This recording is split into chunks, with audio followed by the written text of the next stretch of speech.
오늘 출애굽기 강의 6번째, 주의 때가 무르익을 때까지. 시작. 주의 때가 무르익을 때까지. 오늘 이어지는 본문에서 우리는 그 믿음의 사람 모세의 연약한 모습을 발견하게 됩니다. 출애굽기 2장 11절에서 12절 말씀을 보니까 모세가 장성한 후에 한 번은 자기 형제들에게 나가서 그들이 고되게 도둑하는 것을 보더니 어떤 애굽 사람 한 히브리 사람 곧 자기 형제를 치는 것을 본지라 좌우를 쫙 살펴서 사람이 없음을 보고 그 애굽 사람에서 쳐 죽여 모래 속에 감추니라. 오늘 본문 속의 모세를 보시기 바랍니다. 그는 실로 놀라운 성품을 가졌고 평범하지 않은 믿음을 가지고 있었지만 말씀을 기록하시는 성령께서는 그의 결점을 조금도 감추지 않으셨어요. 성경에 그대로 써 있어요. 모세는 다급했습니다. 그는 주님의 뒤를 따르는 양이 아니라 주님보다 앞서서 막 달려갑니다.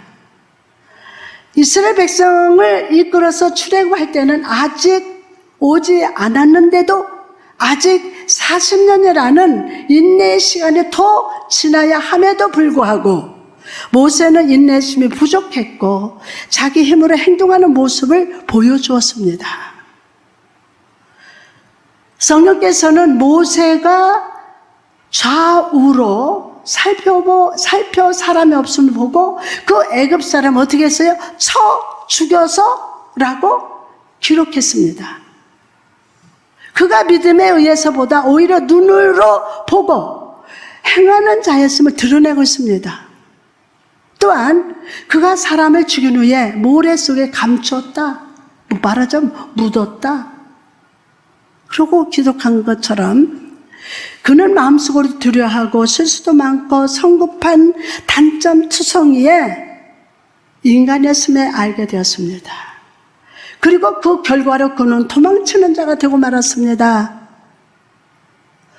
본문 13절에서 15절 말씀을 같이 읽을까요? 앞에 때 시작. 이튿날 다시 나가니 두 히브리 사람이 서로 싸우는지라 그 잘못한 사람에게 이르되 네가 어찌하여 동포를 치느냐 하매 그가 이르되 누가 너를 우리를 다스리는 자와 재판관으로 삼았느냐? 네가 애굽 사람을 죽인 것처럼 나도 죽이려느냐? 모세가 두려워 이르되 이 일이 탈로 되었도다. 바로가 이 일을 듣고 모세를 죽이고자 하여 찾는지라 모세가 바로의 낯을 피하여 미디안 땅에 머물며. 아멘.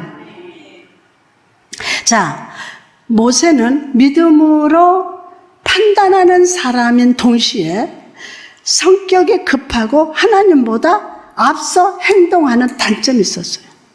앞서 행동하는. 그리고 그 결과로 그는 사람을 두려워하고 죽임을 당하게 될 것을 걱정하면서 미디안으로 도망을 갑니다. 여러분, 이런 모세의 모습을 통해서 우리는 하나님이 우리에게 말씀하시는 음성을 들어야 합니다. 하나님께서 우리에게 말씀하시는 음성을 들어야 돼요. 즉 우리가 아무리 교회에서 오래 신앙생활했고 귀한 직분을 맡고 있다 할지라도 누구나 하나님 앞에서 자랑할 것도 없고 내세울 것도 없는 연약한 존재라는 것을 인정해야 돼요. 예수 그리스도의 은혜가 아니면 살아갈 수 없는 존재입니다. 우리는 죄인입니다. 이것이 우리가 여러분과 저는 인정할 줄 알아야 합니다. 나가서 그 믿음 좋은 모세도 성격이 급하고 하나님보다 앞서 행동했던 것처럼 우리도 성도 간에 교제하고 관계를 맺어갈 때 서로의 단점이 보이더라도 그럴 수 있음을 인정할 수 있어야 돼요. 아, 그럴 수 있다. 그럴 수 있다. 어떤 사람의 단점이 보인다면 지적하고 뒤에서 비난하던 행동을 오늘 멈춥시다. 오히려 그 사람을 위해서 중보하며 성격 급한 모세를 잘 이렇게 다듬으셔서 온유함의 지면에 모든 자보다 승한 자로 변화시켜 주셨던 것처럼 그 사람도 은혜로 사랑으로 하나님 보시기에 귀한 종으로 다듬어질 수 있도록 기다려주는 영적 여유가 넘치는 성도 여러분 되시기를 주님의 이름으로 축원합니다. 할렐루야. 또한 우리는 하나님의 통치와 그 섭리를 항상 살피면서 주님보다 앞서가는 실수를 멀리해야 합니다. 이스라엘을 이끌어 애굽을 떠나는 여호와의 때는 아직 오지 않았습니다. 그러나 모세는 이런 하나님의 때를 분별하지 못하다가 어리석은 판단과 살인을 저질렀어요. 살인을. 이것은 하나님의 방법도 아니요 하나님이 기뻐하시는 모습도 결코 아니었습니다. 여러분, 우리가 삶 속에서 하나님이 주신 사명을 감당할 때 가장 중요한 것은 오늘 나를 향하신 하나님의 뜻을 분별하는 거예요. 오늘 나를 향하신 하나님의 뜻을 분별하는 거. 그 축복 받을지어다. 여러분의 마음속에는 이루고 싶고 행하고 싶고 가고 싶은 인생의 꿈과 목적이 있을 것입니다. 그러나 우리가 예수 십자가의 보혈로 구원받은 자라면 우리는 내가 하고 싶은 일이 아니라 주님께서 하라는 일을 하고, 아멘, 하나님의 뜻을 거절하고 다스스로 상하는 배를 탔던 요나가 아니라 죽음이 기다리는 자리라 할지라도, 그곳이 사망의 엄침한 골짜기라도 성령의 인도하심에 따라서 순종의 발걸음을 내딛는 바울이 되어야 할 줄 믿습니다. 그럼 우리가 내 뜻대로 앞서가지 않고 주님의 뜻을 기다리는 인생을 살기 위해서는 어떻게 해야 할까요?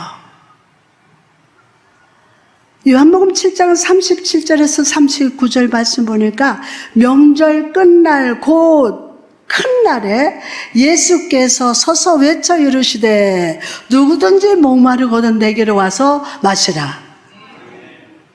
목마른 사람 별로 없다. 누구든지 목마르거든 내게로 와서 마시라.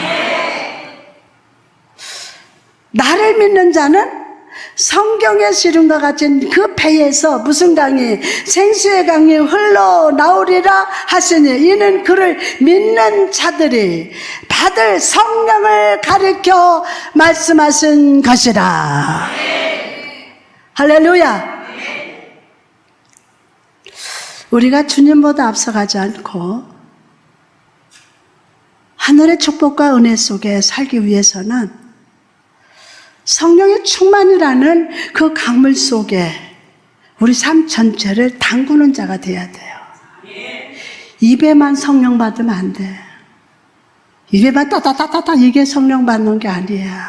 전 존재가 성령으로 꽉 차와서 그 삶 전체를 그 성령의 강물 속에 풍덩 잠겨야 돼요. 아멘?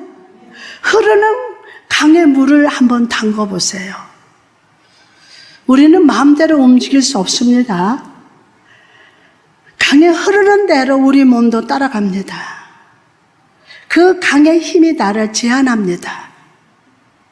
이처럼 성령의 충만한 흐름 안에 있는 사람은 자기 마음대로 살지 않습니다. 자기 마음대로 살지 않아요. 성령의 인도하심 따라서 살며 불순종의 방향, 죄의 방향으로 가려고 할 때 얼마나 많이 가려고 합니까? 성령의 인도하심 따라 살면서 불순종의 방향, 죄의 방향, 화내 욕심의 방향으로 가려고 할 때 나를 책망하시사 회개케 하시고 의의 길로 순종의 길로 걸어가게 하십니다. 그래서 여기까지 온 거야. 로마서 8장 5절을 보니까 육신을 따르는 자는 육신의 일을, 영을 따르는 자는 영의 일을 생각하나니. 13절에도 무릇 하나님의 영으로 인도함을 받는 사람은 곧 하나님의 아들이라. 하나님의 아들이라. 여러분, 이 말이 무슨 뜻입니까? 하나님의 영으로 인도함을 받는 자만이 영의 일을 행하며 하나님의 자녀라는 증거가 된다는 겁니다. 증거가 된다는 거예요. 여러분, 지금 여러분의 삶은 어떻습니까? 여러분은 성령의 음성에 민감하십니까? 나를 향하신 하나님의 뜻과 계획에 정말 여러분 민감하십니까? 갈라디아서 3장 3절을 보니까 너희가 이같이 어리석으냐? 성령으로 시작하였다가 이제는 육체로 마치겠느냐? 오늘날 많은 성도들이 성령으로 일을 시작하다가 결과적으로 육으로 마칩니다. 마치 작은 개울과 같이 마음속에 믿음의 물이 있지만 마음속에 믿음의 물이 있어요. 그런데 성령으로 흐르지 못하기 때문에 믿음이 썩어집니다. 물은 있지만 성령으로 흘러야죠. 그죠? 물이 흘러야 돼요. 고여 있으면 썩어버려요. 그래서 성령으로 흐르지 못하기 때문에 믿음이 썩어집니다. 영으로 시작했다가 육으로 마쳐요. 성도라는 증거는 있지만 성령의 생수가 흐르지 못하기 때문에 육적으로 삶을 마치게 된다는 것입니다. 오늘 성령으로 충만하십시오. 아멘. 성령 충만 받을 자다. 아멘. 성령 안에서 다시 한번 여러분의 마음속의 계획을 점검 받으시기 바랍니다. 아멘. 알곡들을 분별 받으십시오. 그럴 때 강과 같은 성령의 충만이 여러분의 의의 길로, 축복의 길로 인도해 주실 것임을 믿으시기 바랍니다. 여러분, 애굽 사람을 죽인 후에 도망치던 모세는 미디안 땅으로 도망쳤습니다. 오랜 시간 급하게 뛰다 보니 모세도 지쳤던 것 같습니다. 그래서 잠시 쉬기 위해서 한 우물가에 앉았습니다. 쉬기 위해서.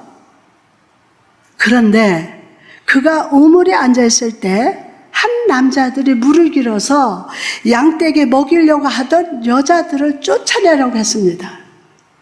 본문 16절 17절 시작. 미디안 제사장에게 7달이 있더니 그들이 와서 물을 길어 구이에 채우고 그들의 아버지의 양떼에게 먹이라 하는데 목자들이 와서 그들을 쫓는지라 모세가 일어나 그들을 도와 그 양떼에게 먹이니라. 아멘. 자, 모세는 여자들을 도와서 물을 짓도록 도와줬습니다.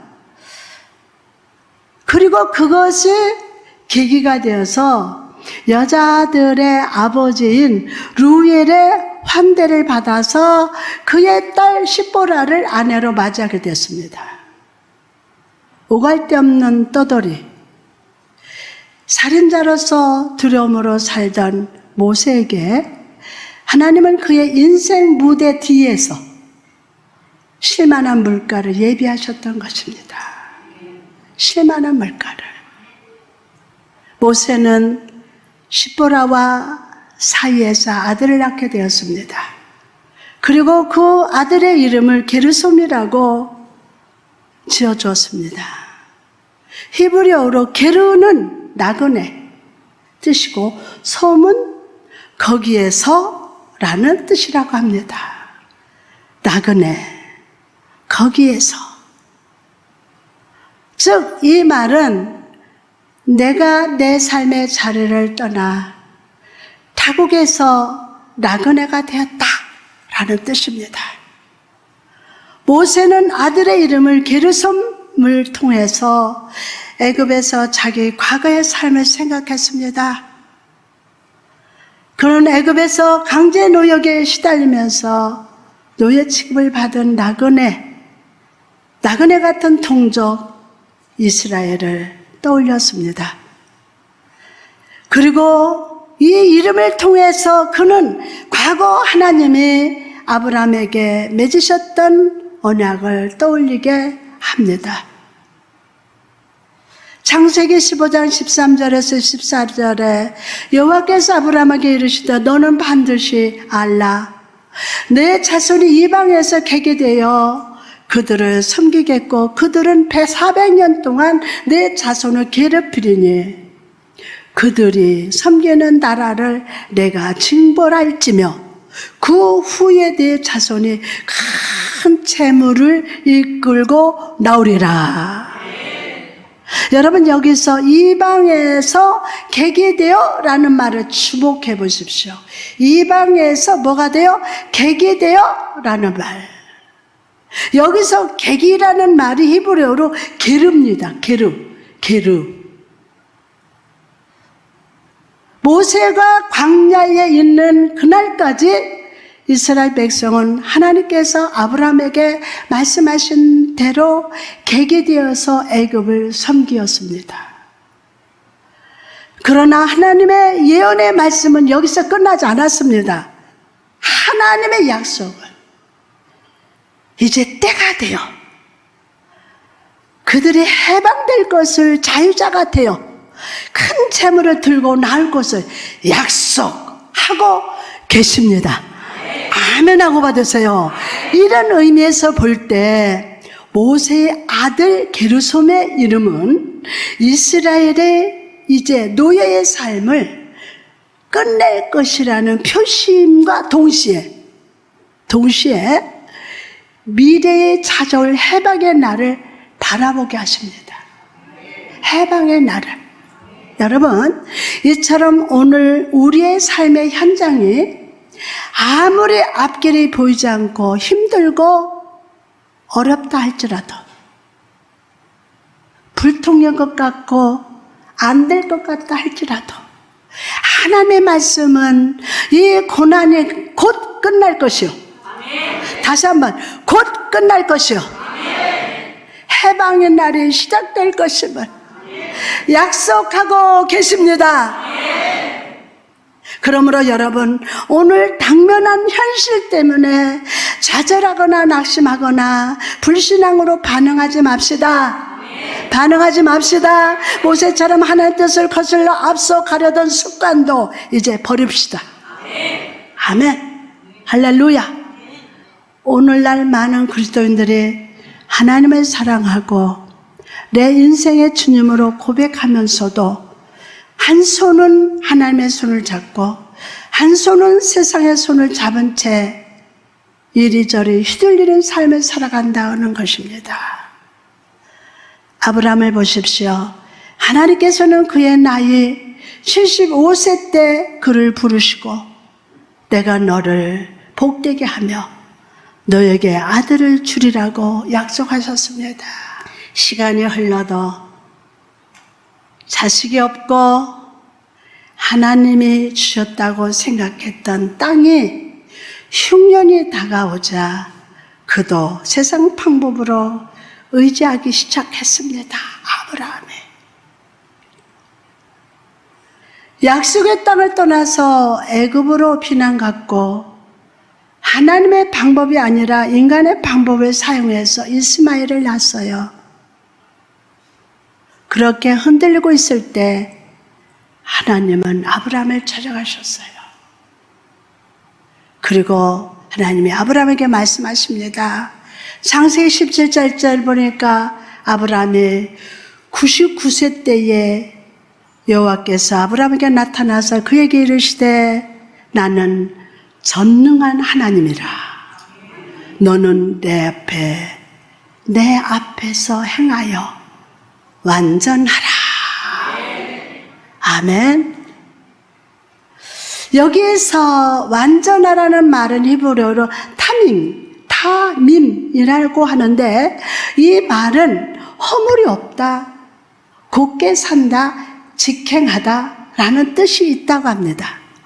그리고 하나님은 자기 자신을 이끌어서 나는 전능한 하나님이라고 소개를 합니다. 나는 전능한 하나님이다. 자기를 소개하고 있어요. 전능한 하나님, 히브리어로 엘사다이라고 하는데 모성애를 가진 하나님을 의미한다는 것입니다. 다시 말해서 하나님은 아브라함에게 찾아가실 때 무서운 아버지 같은 하나님이 아니라 아이를 사랑의 눈으로 바라보는 어머니처럼 그에게 찾아가셨다는 거예요. 그리고 말씀하십니다. 아브라함아, 그동안 너가 실수한 거, 실패한 거 안다. 사람 죽인 것도 알고 미디안으로 도망간 것도 알고, 그러나 이제 흔들리지 말고 너 뜻대로 앞서가려 하지 말고 내 앞에 완전하라. 내 앞에 완전하라. 세상 방법을 의지하던 유혹을 단절하고 내 앞에 곧게 서서 나를 의지하는 자가 되라 라고 말씀하십니다. 그리고 그에게 이삭을 허락해 주심으로 그의 과거를 쫙 덮으시고 새로운 창조의 미래를 열어주셨음을 믿으시기 바랍니다. 여러분, 우리도 아브라함처럼 하나님의 약속을 붙들고 살다가도 때로 흔들립니다. 좌로나 우로 치우칩니다. 자꾸 하나님보다 앞서갑니다. 그런 우리를 향해 주님은 은혜의 산 위에서 우리에게 명령하십니다. 빌립보서 4장 6절을 보니까 아무것도 염려하지 말고 다만 모든 일에 기도와 간구로 너희 구할 것을 감사함으로 하나님께 아뢰라. 뭐함으로? 감사함으로 하나님께 아뢰라. 도무지 아무것도 염려하지 말고 염려할 모든 일을 기도할 모든 일로 바꾸라. 뭐로? 모든 일을 기도할 모든 일로 바꾸라. 예수님의 세상 사람의 소리를 벗어나 제일 먼저 산으로 올라가서 기도하셨듯이 염려하고 싶은 유혹, 세상 사람을 의지하고 물질을 의지하고 내 방법을 의지하던 유혹을 단절하고 하나님의 임재 아래에서 기도하라는 명령하고 계심을 믿으시기 바랍니다. 오늘 믿음으로 주님 임재 앞에 나아가서 부르짖는 자가 다 될지어다. 아멘. 그럼 주님보다 앞서가지 않고 믿음으로 기도하는 자에게 주시는 복은 무엇입니까? 표준 새 번역 성경은 그 약속을 이렇게 번역하고 있습니다. 빌립보서 4장 7절에 보니 그리하면 사람의 헤아림을 뛰어넘는 하나님의 평화가 여러분의 마음과 생각을 그리스도 예수 안에서 지켜줄 것입니다. 아멘. 거친 바람에 파도 치던 파도가 물결이 잔잔해서 조용하듯이 하나님의 평화가 우리 마음 깊은 곳을 헤아려 주시고 지혜롭게 판단할 수 있도록 지켜주신다는 것입니다. 믿습니까? 할렐루야. 뿐만 아니라 하나님은 더 큰 축복을 주십니다. 9절에 보니까 너희는 내게 배우고 받고 듣고 본 바를 행하라. 그리하면 평강의 하나님이 너희와 함께 계시리라.